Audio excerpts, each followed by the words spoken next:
क्या आप वास्तव में शनि दोष से पीड़ित हैं? क्या आपकी कुंडली में शनि अशुभ हो करके और आपको पीड़ा दे रहा है? तो वैसे तो शनि दोष निवारण के लिए ढेर सारे उपाय मैं पहले भी बता चुका हूँ, वीडियो के द्वारा भी और फेसबुक के द्वारा भी। कि तो कुछ एक कारण ऐसे होते हैं जो गुह्य या गुप्त होते हैं, जो समझ में नहीं आता है। कुंडली में जैसे मान लीजिए कि शनि आपके 7वें घर में ही हो गया, 10वें घर में ही हो गया, लग्न में ही हो गया, जहाँ भी हो गया, और वह दोष कारक की स्थिति में प्रतीत हो रहा है, होता भी है। लग्न चतुर्थ आदि में अच्छे भाव में शनि का बैठना अशुभ माना जाता है। इसके अलावा शनि की जब महादशा चलने लगेगी तो वो भी कहेंगे लोग कि भाई शनि भाषा में तो बुरा फल होता है। जी नहीं। और यही गुप्त रहस्य है, यही मतलब अज्ञात चीज़ है जिसके कारण शनि का दोष मान लिया जाता है, जबकि शनि का दोष होता नहीं है। मैं उदाहरण के बता दूं आपको। मान लीजिए 9वें भाव में शनि मकर राशि का बैठा हुआ है। आपकी कुंडली में 9वें भाव में शनि मकर राशि का बैठा हुआ है,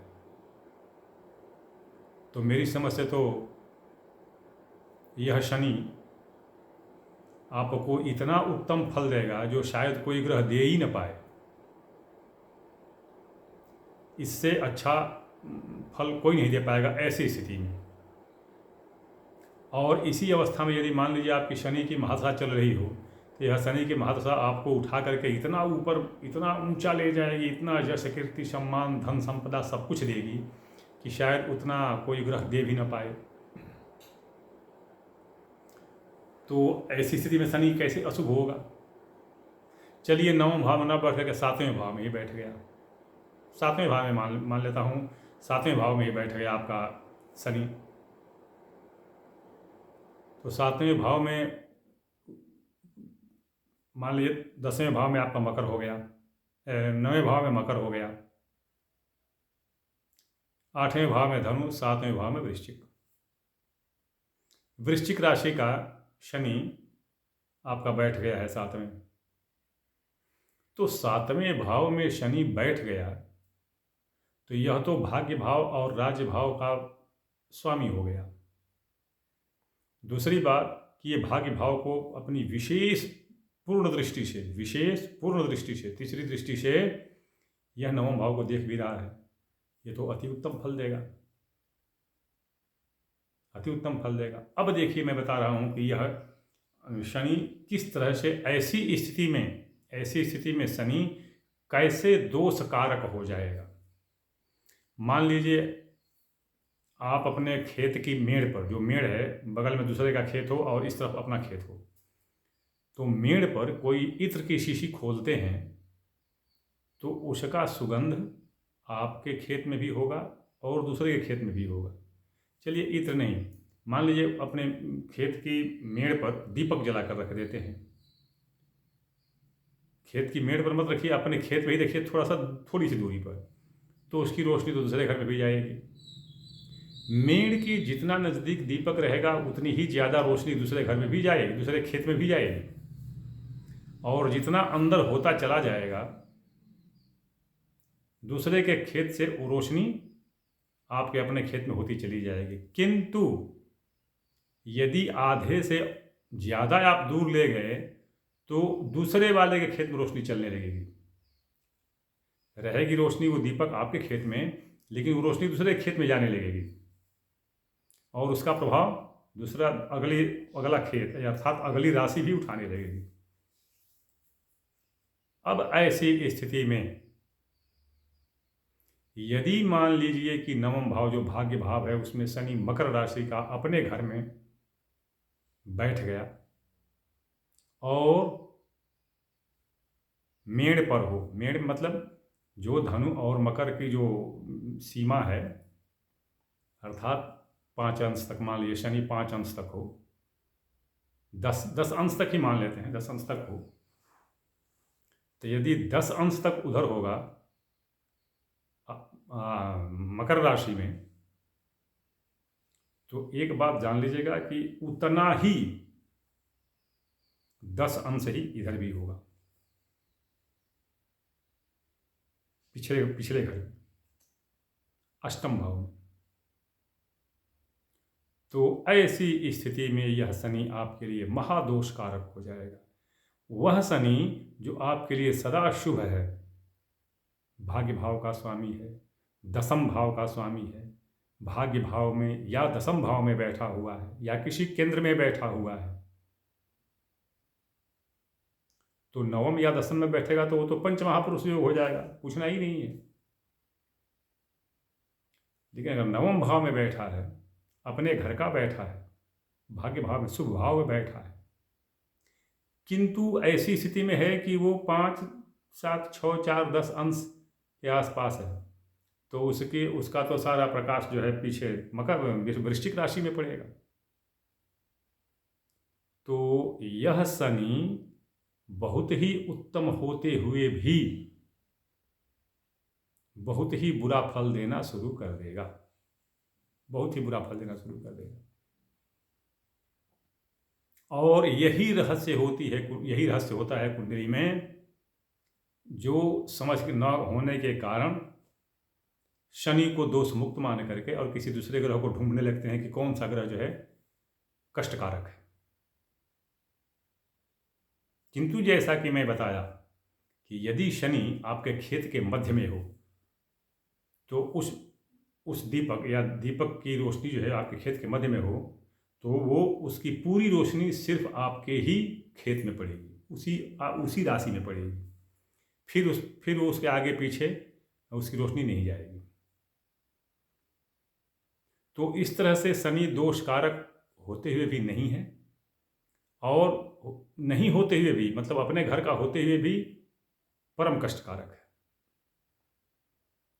तो यह तो मैं शनि का बता दिया। ऐसे राहु का होगा, मंगल का होगा, सूर्य का होगा, केतु का होगा, क्षीण चंद्रमा का होगा।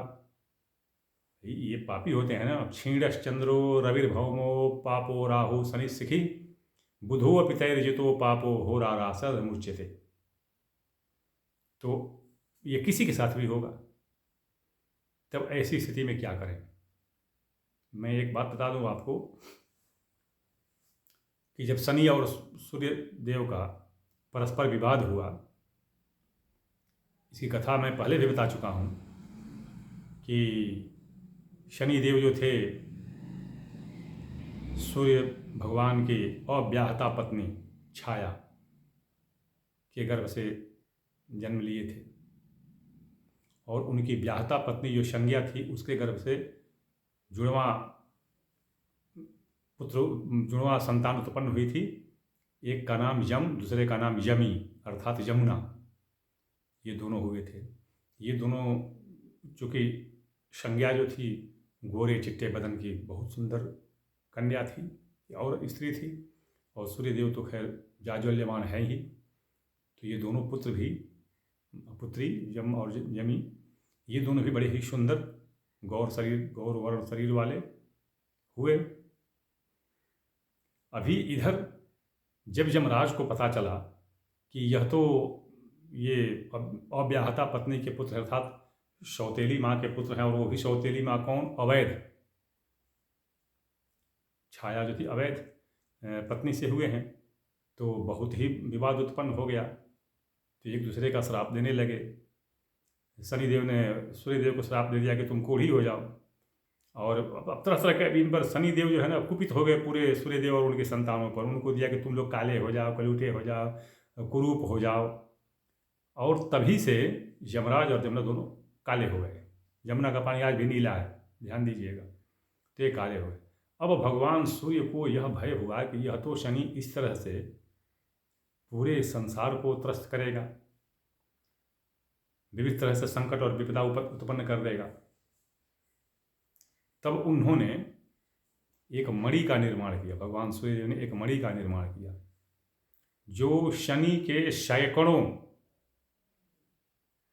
उपद्रवों को दूर करने की क्षमता रखती है। तो चूंकि सैकड़ों दोषों को दूर, इसलिए उसका नाम शतवार पड़ा। उस मणि का नाम शतवार पड़ा। शतवार मणि के बारे में मैं बहुत बता चुका हूँ, मैं फेसबुक पर भी और शायद वीडियो भी बना चुका हूँ इस पर, किंतु वो सामान्य में बताऊँ कि सामान्य रूप में इसका क्या प्रभाव होता है, ये प्रभाव होता है, मतलब बहुत ज़्यादा वर्णन दे चुका हूँ।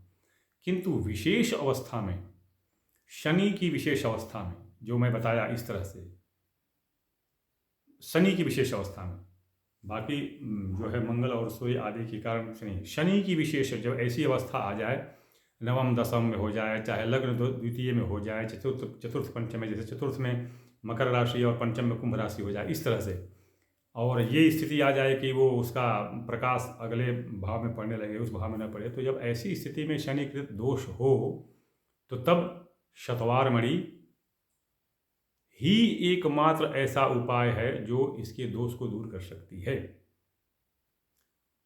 चाहे इसके लिए आप कुछ भी अभिषेक, रुद्राभिषेक और पता नहीं क्या नीलम और क्या धारण करते हैं, कोई फर्क नहीं पड़ता है। क्यों? क्योंकि ये लोग उस अवस्था के लिए हैं जब शनि की रहस्यमय विपदा उत्पन्न, रहस्यमय विपदा मतलब यही जो सीमा पर आ गए, संधि पर आ गए कि उस हैं वो मकर में और उसका प्रकाश पड़ रहा है धनु में। तो जब ऐसी स्थिति आए तो ऐसी स्थिति में ये कोई नीलम और अभिषेक और क्या कुछ काम नहीं कर पाएगा। ये एकमात्र उपाय है शतवार मणि। अब कहीं शतवार मणि का तो कहीं कोई नाम ही नहीं मिलता है कहीं। यही शतवार मणि अब कैसे मिलेगी? ये तो बिरले किसी किसी को ऐसे दोष में इसकी आवश्यकता पड़ जाती है। तो अब कोई जौहरी अगर इसको रखे और उसका कई वर्षों तक बिके ही नहीं तो उसका पैसा फंसा रह जाएगा, तो वह क्यों करके रखेगा? और जब नहीं रखेगा तो धीरे धीरे उसका नाम विलुप्त होते होते विलुप्त हो गया। अब शतवार मणि के नाम से कोई परिचित ही नहीं है। जबकि अथर्ववेद संहिता भाग 2 के 19वें अथर्ववेद संहिता भाग 2 के 19वें कांड के 36वें सूक्त को देखिए आप। 36वां सूक्त आप देखिए, उसमें शतवार मणि का उल्लेख है। अच्छा उल्लेख है, पूरा विधिवत 6 मंत्रों में उसका उल्लेख दिया है। स्वयं ब्रह्मा ऋषि ने दिया है, और चूँकि भगवान सूर्य ने इसको देव रूप में दिया था मणि को, तो वो तो देवता रूप में हो गए, तो शतवार इसके देवता है। शतवार, शत सैकड़ों, वार हटाने वाले, दूर करने वाले, निवार उससे वारित करने वाले, उसे दूर करने वाले, हटाने वाले, निवारण करने वाले। तो ये शतवार मणि होती है।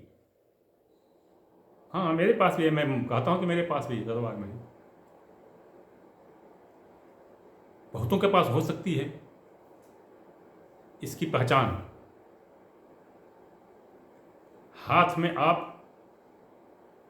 पहले देखिए, इसका झूठा और सच्चा, कि झूठा है कि सच्चा है मैं इसको बता दे रहा हूँ। पहले तो इसको आप हाथ में थोड़ा सा पीला सरसों, और जो मणि कोई दे रहा हो तो उस मणि को रख करके हाथ में थोड़ी देर तक उसको बंद रखिए, और ये जो महामृत्युंजय का मंत्र सबको याद है, मुझे लगभग ऐसा है कि सबको याद है। कौन सा? ओम ह्रौं जूं सः ओम भूर्भुवः स्वः ओम त्र्यंबकं यजामहे सुगंधिं पुष्टिवर्धनं मा उर्वारुकमिव बन्धनान् मृत्योर्मुक्षीयमामृतात्। ओम स्वः भुवः भुवः ओम सः जूं ह्रौं ओम। ये मंत्र है।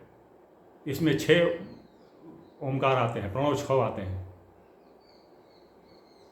इस मंत्र को 5 बार पढ़िए,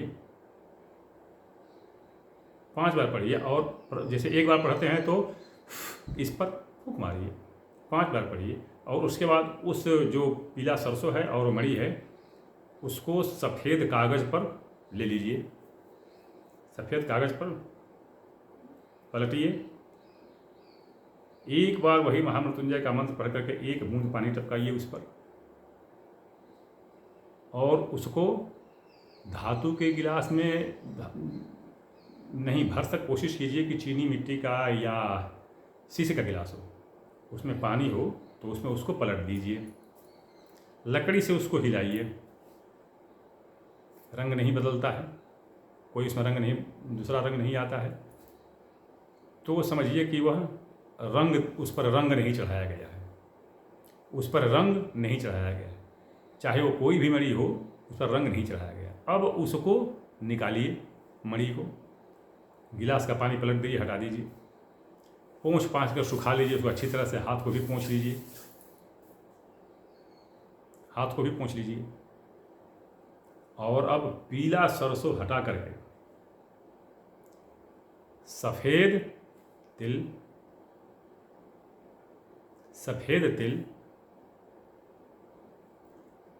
अक्षत चावल नहीं, अक्षत वो चावल जो कहीं से टूटा फूटा ना हो, ये नहीं कि उसमें आधा धेड़ा टुकड़ा मिला, अक्षत जो क्षत विक्षत ना हो, वो है अक्षत। तो वो थोड़ा सा अक्षत लगा के, थोड़ा सा अक्षत और सफ़ेद तिल हाथ में रख करके उस पर फिर उस मणि को डालिए, लेकिन हाथ बदल लीजिए। हाथ बदलने का मतलब कि अब ये दाहिने हाथ में आ जाएगा, पहले बाएं हाथ में, दाहिने हाथ में आ जाएगा, और उसको बंद कीजिए, मुट्ठी में बंद कीजिए और मंत्र पढ़िए। क्या? ओम या ते रुद्र शिवा तनूरघोरा अपापकाशिनी तया नस्तन्वा शंतमया गिरीशंताभिचाकशी इदम एक रुद्राय नमः। फिर पढ़ करके फिर फूंक मारिए 5 बार, और फिर दाहिने हाथ को फिर उसको खोल करके, और यही चीज़ ओम याते रुद्र शिवा मंत्र पढ़ करके 1 मिनट पानी टपकाइए, सफ़ेद दूसरे सफ़ेद कागज़ पर लीजिए और उसको पलट दीजिए उस गिलास में जिसमें पानी थोड़ा ले लीजिए और उसमें पलट दीजिए। 5 सेकंड में वो पानी का रंग बदल जाएगा। अब वो कोई भी रंग हो सकता है, वो आपके शरीर के ऊपर प्रभाव जो शनि का है, अब उसके अनुसार वो किसी भी रंग का हो सकता है, बदल जाएगा। और वो है शतवार मणि, और वही मणि आपके लिए उचित है, कोई और मणि नहीं, क्योंकि वो आपके शरीर से संपर्क करके, जिसको हम सर्कुलेट कहते हैं, वो सर्कुलेट करके और फिर वो बना है, तो वही मणि आपके लिए उचित है। और फिर आप उसको धारण कीजिए। शनि की बाधा मैं बता दूं, ये देखिए, ये होता है नीले हल्का काला नीला रंग का होता है। शनि की बाधा 27 दिन, जिस नक्षत्र में आपने यह धारण किया है, इसके निर्धारित नक्षत्र भी है, जिस नक्षत्र में आपने धारण किया है, पुनः उस नक्षत्र के आने तक, मतलब 27 दिन में इसका पूरा सर्कुलेशन पूरा हो जाता है और इसका परिणाम आना शुरू हो जाता है, और शनि की बाधा आपका जो है वो शांत हो जाती है। आपको स्वयं उसका महसूस होने लगेगा, अनुभव होने लगेगा कि हाँ, अब मुझे राहत मिलनी शुरू होगी। तो यह शनि दोष को शांत करने का एकमात्र उपाय है। जिस स्थिति में मैं शनि को बताया, उस स्थिति में शनि हो, तो ऐसी स्थिति में शनि को शांत करने का यह प्रधान उपाय है। इस तरह से आप शांत कर सकते हैं। जैसा कि मैं प्रत्येक वीडियो में मैं अपना व्हाट्सएप नंबर देता हूँ, 9889649352। कृपया इस पर अपना विद्वता प्रदर्शन न करें, शास्त्रार्थ न करें, तर्क वितर्क न करें, मैं उसका कोई जवाब नहीं देता हूँ। यह वीडियो मैं बनाता हूँ, किंतु मैं अपलोड नहीं करता हूँ, कोई दूसरा व्यक्ति अपलोड करता है। इस पर जितने कमेंट आते हैं उसका जवाब भी वही व्यक्ति देता है, मैं कमेंट का जवाब नहीं देता हूँ। मैं सिर्फ उत्तर देता हूँ जो व्हाट्सएप पर संदेश आता है उसी का। दूसरी चीज़ कि समस्या अगर आप अपने लिख कर भेजेंगे तो मैं कुंडली की गणना करने, उसमें थोड़ा सा काम करने में थोड़ा सा हमको टाइम लगता है, तो हो सकता है कि उसमें थोड़ा टाइम लग जाए। तीसरी बात कि आपके पहले भी तो कई व्यक्ति हैं ऐसे जिनका मैं काम कर रहा हूँ, तो हो सकता है कि आप में थोड़ा ज़्यादा विलम्ब हो जाए, लेकिन मैं अपने समय से उत्तर दूंगा। मैं वो टीवी वाला पंडित जी नहीं हूँ कि आप बढ़ते जाइए और पंडित जी लैपटॉप पर देकर जवाब देते जाएंगे। मैं वैसे वो नहीं होता है, न मैं जानता हूँ। अंतिम बात, निःशुल्क सेवा मेरे पास नहीं है, मैं शुल्क लेता हूँ, और मुझे जहाँ तक लगता है मैं सबसे ज़्यादा शुल्क लेता हूँ। तो जो समर्थ हों, इच्छुक हों, उत्सुक हों, वो तो मुझे संपर्क करें, अन्यथा संपर्क ना करें। मैं इसका कोई उत्तर नहीं दूंगा, कोई सहायता नहीं कर सकता। अगले वीडियो में किसी अगले प्रसंग के साथ प्रतीक्षा कीजिए।